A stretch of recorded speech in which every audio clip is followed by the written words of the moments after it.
Je suis Laurent Jeunefort, je suis auteur de science-fiction et de fantasy, avec à peu près une cinquantaine de romans parus, quelques nouvelles et des scénarios, voilà, et de jeux vidéo aussi. Vous êtes plutôt connu pour le space opéra. Oui. Qu'est-ce qui vous attire dans ce genre ? Alors c'est un genre qui est, peut-être d'abord parce que c'est un genre protéiforme. En fait, le space opéra, c'est très très vaste, c'est presque aussi vaste que la science-fiction.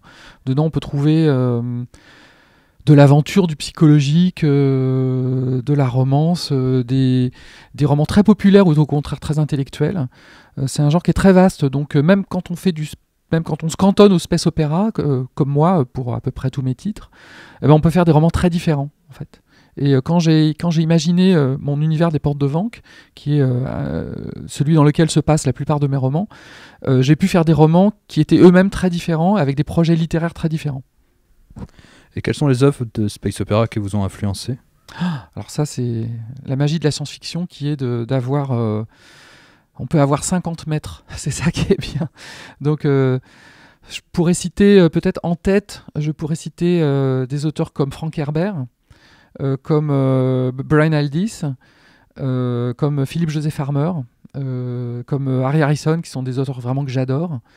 Mais il y en a des dizaines. Pour la France, des auteurs comme Stéphane Vull, comme Jean-Pierre Andrevon, enfin voilà, il y en a plein. Donc le space opéra semble inhérent à votre vocabulaire d'écrivain. Que trouvez-vous dans le space opéra que vous ne trouvez pas dans d'autres genres ?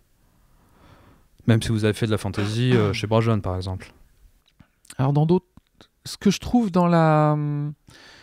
j'allais dire presque que c'est juste le genre qui me plaît le plus, en fait. Je suis pas exclusif, j'ai écrit de l'anticipation, j'ai écrit un petit peu du chrony, j'ai écrit de la fantasy, d'ailleurs plusieurs sortes de fantasy. En fait, c'est très vaste. C'est juste que j'aime beaucoup voyager, en fait. Et le space opéra, c'est quand même une littérature de l'exploration. Et c'est une littérature, c'est pour ça que pour moi, le space op, c'est quelque chose qui est très au centre de la... Si on cartographiait un peu la science-fiction, pour moi, le space opéra, il est vraiment au centre de la SF quelque part. Parce qu'on a cette idée de décalage, déjà temporel. Souvent, quand on me demande de définir le space opéra, je dis souvent, c'est ailleurs et demain. C'est juste ça, en fait. C'est un cadre qui est n'importe où autre que sur Terre et n'importe quand autre qu'aujourd'hui, quoi. Et donc en fait voilà, c'est très très vaste. Et il y a aussi le côté donc spatial, donc avec justement ces grandes cet espace qui s'agrandit au fur et à mesure qu'on l'explore. Et puis et le côté opéra, qui est que tout est plus grand que nature. Et ce qui permet d'avoir un effet de loupe qui est toujours intéressant quand on essaie d'explorer des structures, en fait. Voilà. Rafik Djoumi, dans un article récent, rapproche le space opéra plus du roman d'aventure. C'est-à-dire qu'il dit que pour lui, en fin de compte, on a troqué la mer pour de l'espace. Qu'est-ce que vous pensez de sa perception ? C'était vrai jusqu'aux années 50, en fait. Mais le space opéra, il a mûri en même temps que ses lecteurs, et les lecteurs qui avaient grandi, surtout aux États-Unis, là où le genre est né, hein, on peut le dire, les auteurs eux-mêmes, les auteurs qui avaient été lecteurs et qui s'étaient abreuvés aux mamelles du pulp américain avec beaucoup de space opéra, les auteurs comme Asimov, comme Herbert, qui lisaient jeunes ce genre d'aventure, ont fait mûrir le genre. Donc à une époque, ça a été vrai que c'était de la pure aventure ou du roman de KPDP aussi. Il y avait des romans maritimes. Il y a aussi le roman de KPDP. Il y a aussi le western qui était transposé comme ça dans l'espace. Et puis après, les auteurs qui avaient 15 ans qui lisaient ça, quand ils en avaient 25, ils voulaient faire des récits adultes. Et donc ça a donné La Fondation, qui est du space opéra d'Asimov, qui est très ambitieux et qui n'a plus rien à voir avec des récits. D'ailleurs, il n'y a pas de bataille. Ou dans Herbert, Frank Herbert, qui raconte l'histoire d'un empire, il n'y a pas de bataille non plus. On les évoque, mais il n'y a pas besoin, parce que c'est une fois qu'elles ont été évoquées, ça suffit, et tous les enjeux sont ailleurs, en fait. Et donc le space opéra, il est comme l'ensemble de la science-fiction, c'est-à-dire qu'il a accompagné les mutations sociétales. Et donc, par exemple, on a eu un space opéra dans la fin des années 50 et les années 60, un space opéra de la décolonisation, qui a été la période de décolonisation européenne. Et on a eu des romans comme Le Monde des forêts d'Ursula Le Guin et plein de romans, des romans de Stéphane Vull qui correspondent à cette période-là, où on se met pour le coup du côté des extraterrestres colonisés. Voilà. Et finalement, par exemple, un film comme Avatar, c'est typiquement un produit des années 60, de ce space opéra-là, en fait. Voilà. Et après, il a à nouveau muté. Il a emprunté à d'autres codes de la SF. Il a emprunté au cyberpunk. Tout à coup, dans les space opéra, à partir des années 80, on a eu des vaisseaux avec des IA. Et donc, on a eu les vaisseaux de la culture, qui est un grand space opéra, un des plus grands space opéra qui a été fait, avec ces IA phénoménales que sont les manteaux de Ian Banks. Voilà, le space opéra, il a jamais cessé d'évoluer. Et donc alors c'est vrai qu'au début c'était de l'aventure, et puis après c'est devenu d'une richesse incroyable, quoi. Et vous avez cité Avatar, et je trouve que le space opéra est pas mal parasité par l'image, avec Star Wars, Star Trek. Est-ce que vous êtes plus porté par le visuel, par le space opéra visuel, ou par le space opéra littéraire? Je viens des deux, en fait. C'est-à-dire que moi, ma culture, elle est littéraire, elle est BD, elle est bande dessinée. Moi, quand j'étais au collège, je lisais les livres de la collection Présence du futur. Je lisais, mais aussi je lisais Métal Hurlant. Et je regardais Star Wars et voilà, quoi. Donc ouais, la science-fiction, c'est les deux. C'est une littérature d'idées, c'est une littérature d'images. Donc on fait les deux. Mais de toute façon, on pense en images. Donc vouloir opposer les deux, ça n'a pas de sens pour moi. C'est quand par exemple, on crée des vaisseaux de 1 km de long dans Star Wars ou des sabres laser, c'est de l'image. Mais en même temps, c'est une façon de dire aux spectateurs, voyez, on est dans une image non réaliste. Il n'y aura jamais de vaisseau d'1 km de long, ça n'a pas de sens. Il y a de la gravité artificielle. Il y a des trucs qui sont totalement anti-scientifiques. Mais on s'en fiche, parce que ce qu'on vous propose, c'est une expérience où on est dans un contexte plus métaphorique que scientifique. Donc voilà, et c'est de l'image, mais cette image, elle veut dire quelque chose et elle reflète un discours.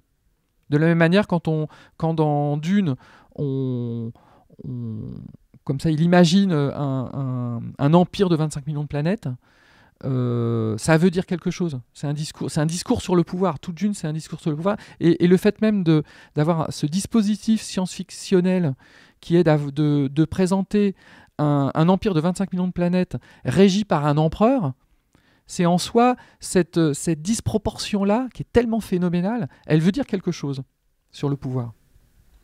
Votre space opéra se rapproche plus de celui de Vance que de ce que l'on peut trouver au jour d'aujourd'hui comme dans The Expanse, avec une approche plus hard SF, c'est-à-dire qu'il faut limite dans The Expanse, je ne sais pas si vous connaissez, mais il y a quelque chose de plus concret dans les belters et ainsi de suite. Alors que vous, il reste quand même dans Omal, par exemple, des créatures qui sont proches de ce qu'on peut trouver dans Star Wars, par exemple. J'essaie d'être au milieu, en fait. C'est-à-dire que j'essaie de faire en sorte que mes extraterrestres soient réalistes. Donc je leur ai donné, mes Chill et mes Hodgkin dans Omal, je leur ai donné une biologie à part. Ils sont réalistes. Alors, réalistes toujours avec des gros guillemets, hein, parce que jusqu'à présent, on n'a qu'un seul point de comparaison, c'est nous. Donc, de toute façon, on est condamné à faire de la spéculation vraiment sauvage sur ce qui est extraterrestre. Et là, c'est pas une question de réalisme, c'est juste qu'on est limité par notre champ de connaissances. Mais j'essaie d'être quand même réaliste, un minimum. Donc voilà, j'essaie de conjuguer les deux, en fait. Comment est né le projet de Spire ? Spire est né du désir de montrer que jusqu'à présent, je décrivais un univers avec des milliers de mondes colonisés, reliés par des vaisseaux, mais les vaisseaux n'étaient que des vecteurs. Je ne m'étais pas vraiment intéressé en fait à cet aspect-là, et je me suis dit à un moment faut que je me colte avec ce thème-là qui est essentiel, puisque sans ces vaisseaux-là il n'y aurait pas de cette civilisation interstellaire. Et donc je m'y suis attelé en me disant c'est un monde en soi. Et c'est pour ça qu'on voit les navis, les navigateurs, on les voit vivre au quotidien dans ce milieu. Et j'ai essayé pour le coup d'être assez réaliste dans le rendu de cette vie-là en fait. Donc voilà, donc Spire, c'est l'histoire d'une compagnie de transport interstellaire, de sa naissance jusqu'à son apogée, on va dire. Et puis au fur et à mesure, enfin, je vais pas spoiler sur le dernier volume, mais c'est aussi l'histoire de comment naissent, vivent et vieillissent les structures. En fait. C'est une structure humaine, une compagnie, c'est une entreprise, donc une structure d'activité humaine.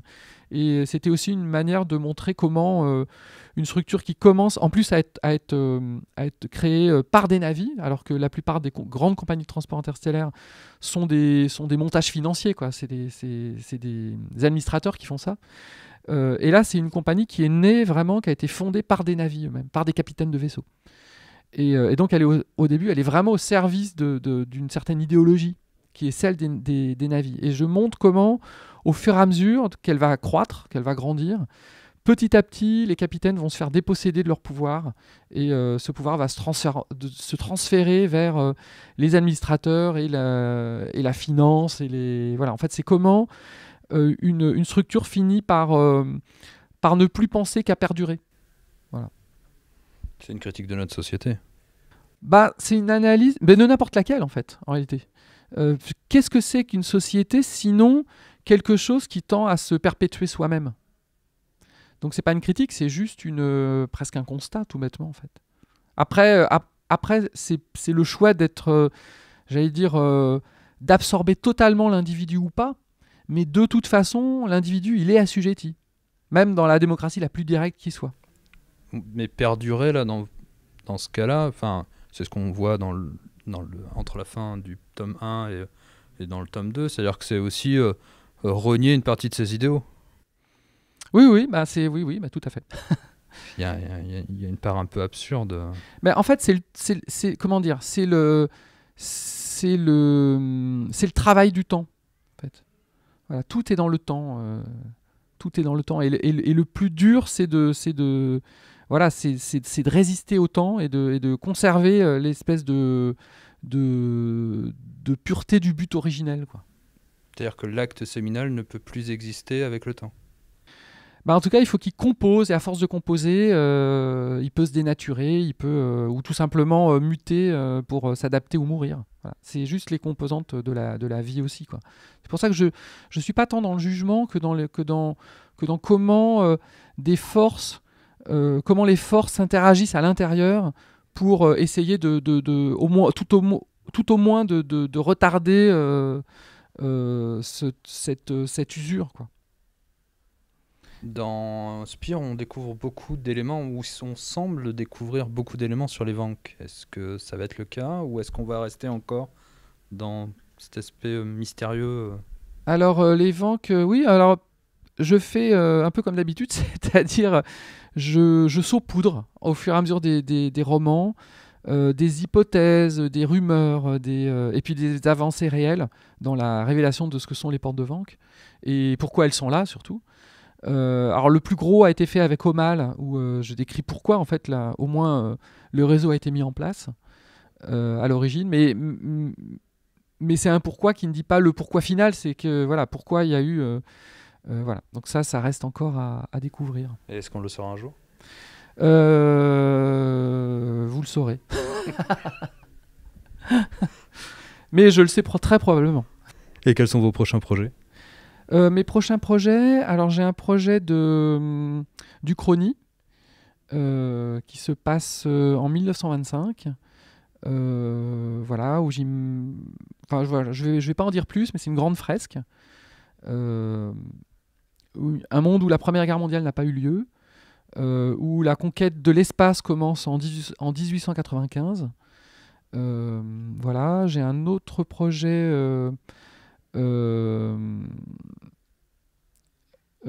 sur lequel, pareil, je ne peux pas dire grand-chose. Et j'ai un autre projet où je peux en dire encore moins. Alors, voilà. Alors, non, ce que je peux dire, c'est que je viens de terminer le scénario du premier volume de l'adaptation en bande dessinée de No de Stéphane Vull, voilà, qui paraîtra dans la collection dédiée à l'intégrale de l'adaptation chez Comics Bureau. Voilà. Et puis voilà, 3 ou 4 romans qui verront le jour dans les années qui viennent. Ok, je vous remercie. Je vous en prie, c'est moi.